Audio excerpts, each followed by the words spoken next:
For psych hack number 7, I'm wearing my fandangled sexy glasses because I'm going to read from my book. One of them, 40 Vials.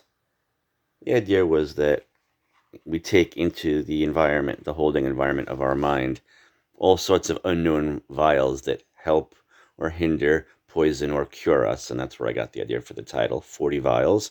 It's a poetry book, a short one. And there's a little picture in the book for every poem. There's a picture of a fine white boy and a fine black lad on a bus together looking at each other's cell phones. And this is based on a true story that happened to me. Hope I could read it well. I don't read or speak that well. Here we go. Bus oneness bust.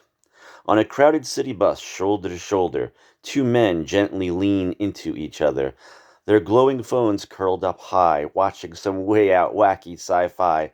They look over each other's selection, enjoying the same dreamy predilection. The MTA warning toxin sounds. Meditation and harmony then lose their crowns. Alert! Remember! Report hate crime! Look for hate crime! Vigilance is prime! The two men whose bodies had been one returned to their bions, all oneness undone. One black, one white, neither had noticed. But the state surveys, now mission accomplished. I like that poem by me. And it's true. Don't let people tell you there's a problem when there isn't one. Systemic racism, perhaps.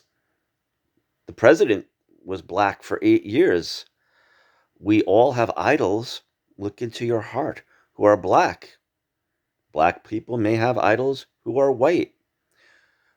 Donald Trump's last girlfriend before he was married was black. Mike Tyson says Donald Trump is one of his best friends. Black people and white people come from just different shades of wheat. Some lighter brown or beige, some darker brown or rufus colored. There's no real problem. Systemically, whites and blacks are the same.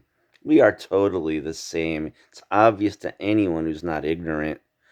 The only person pushing that there's a problem systemically is the systemic government making the problem. Think about that. I know I'm wordy. Read the poem. It tells you. Between whites and blacks, there's only love. It's the system, the government creating a problem. Clear your mind.